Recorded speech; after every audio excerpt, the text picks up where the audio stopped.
কি ভাবছেন সমর্থকরা, কি বলছেন তারা, সেই খোঁজ রাখছেন সহকর্মী নাজমুস সাকিব। যুক্ত হচ্ছি তার সঙ্গে। সাকিব, বেলায়েত হোসেন যেমনটি জানাচ্ছিলেন কিছুক্ষণের মধ্যেই হয়তো ফল ঘোষণা করা হবে, আমরাও আবার সেখানে ফিরবো। তার আগে আপনার কাছে জানতে চাই সমর্থকরা আসতে শুরু করেছেন কিনা।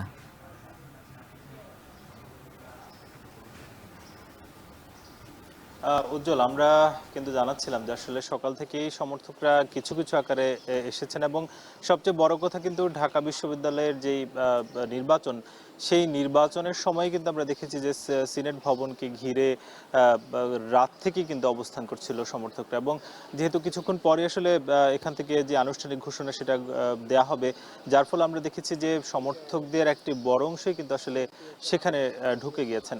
আমরা অবশ্য একটা কিছু অংশ সমর্থকদের সঙ্গে কথা বলার সুযোগ হয়েছে, তাদের সঙ্গে জিজ্ঞাসা করেছিলাম যে আসলে তাদের যে একটি দীর্ঘ সময়ের প্রত্যাশা এবং তারপরের যে ফলাফল সেটা একেবারে স্পষ্ট, তারপরে তাদের অভিব্যক্তিটা কেমন। তারা আসলে জানাচ্ছিলেন যে এটা খুবই একটি আনন্দের সময় তারা আসলে পার করছেন এবং খুবই ভালো একটি অভিব্যক্তি তারা প্রকাশ করেছেন। বলছেন যে একটি দীর্ঘ সময় তারা আসলে প্রচারণা করেছেন, তাদের প্রার্থীর জন্য কষ্ট করেছেন এবং দাঁড়ে দাঁড়ে গিয়ে মানুষের যারা আসলে ঢাকা বিশ্ববিদ্যালয়ের ভোটার আছেন তাদের কাছে গিয়ে কিন্তু তারা আসলে ভোট চেয়েছেন এবং তারই ফলশ্রুতিতে তারা যেই ফলটি পেলেন সেটা নিয়ে তারা খুবই আসলে আনন্দিত।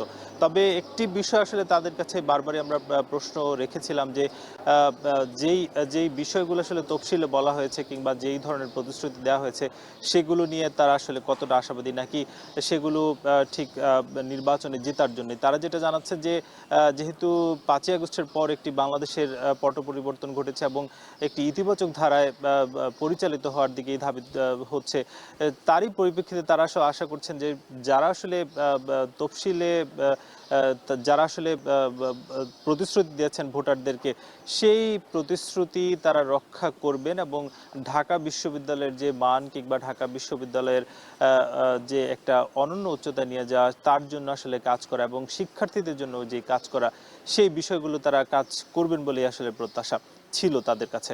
এবং আজকে একটু জানাতে চাই যে গতকাল রাত থেকেই আমরা কিন্তু দেখেছি যে যে ভোট গণনা সেগুলো নিয়ে আসলে নানা ধরনের অভিযোগ কিন্তু আমরা প্রার্থীদের মধ্য থেকে দেখছিলাম এবং একে অন্যের বিরুদ্ধে নানা ধরনের অভিযোগ তারা তারা দেখাচ্ছিলেন।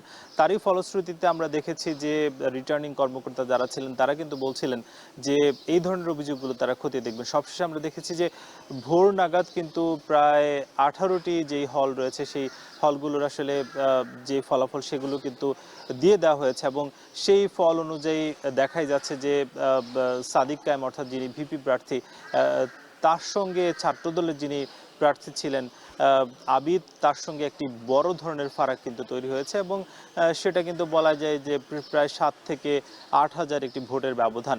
এবং এর বাইরেও আমরা দেখেছি যে এস এম ফরহাদ যিনি জিএস পদপ্রার্থী ছিলেন, তার সঙ্গেও প্রায় 5,000 একটি ভোটের যে ফারাক সেটা কিন্তু দেখা যেতে হচ্ছে। স্পষ্টতই বোঝা যাচ্ছে যে সাদিক কায়েম এবং ফরহাদ সহ যারা আসলে শিবিরের প্যানেল একটি বড় অংশ তারা কিন্তু এসছেন এবং সব মিলিয়ে এই যে তাদের যে সমর্থক তারা আসলে বেশ অপেক্ষাই করছেন বলা যায় যে আসলে তাদেরকে ঘোষণা করা হবে আনুষ্ঠানিকভাবে এবং এবং পরবর্তীতে আসলে কি হয় কিংবা সমর্থকরা সমর্থকরা সমর্থকরা তাদেরকে কিভাবে আসলে ফুলে সিক্ত করেন সেগুলো হয়তো আমরা জানাতে পারবো। তবে এখন পর্যন্ত বলা যায় যে শিক্ষার্থীরা যেহেতু সারা রাত আসলে কষ্ট করেছেন, যারা আসলে ছিলেন তারা কিন্তু সিনেটে প্রবেশ করেছেন, নতুন করে শিক্ষার্থীদের তেমন আসলে আমরা ঢাকা বিশ্ববিদ্যালয়ে দেখতে পাচ্ছি না। এই ছিল ঢাকা বিশ্ববিদ্যালয় থেকে সবশেষ।